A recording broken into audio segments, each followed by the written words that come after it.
This is Makerere University, ranked East Africa's top institution. Over 10,000 students graduated here this year.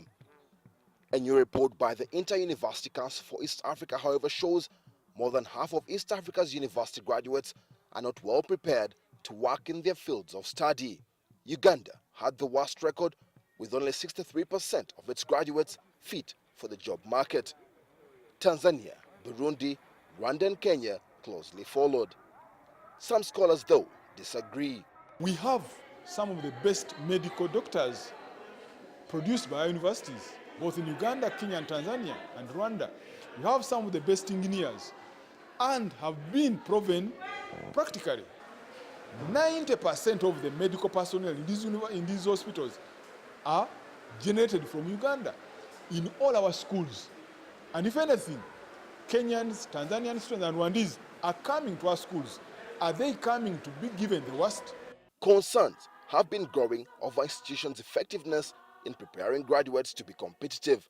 From kindergarten to graduation, a Ugandan student will spend at least 19 years in school.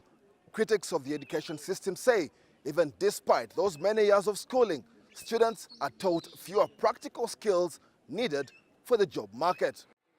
And employers too feel there is a diluted quality of the region's human resource base.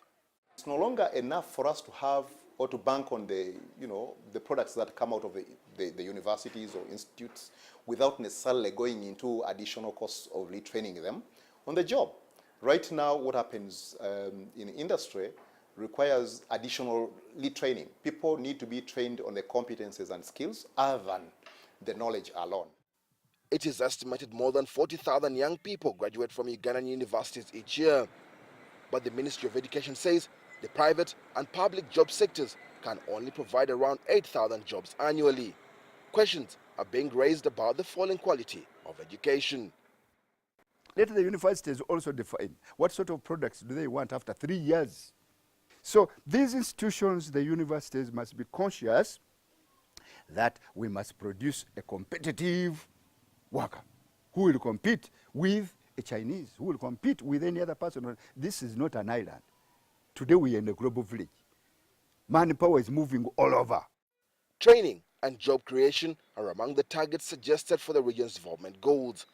The East African community will be banking on a highly skilled labor force to drive growth past the 10% rate mark annually in the coming decade.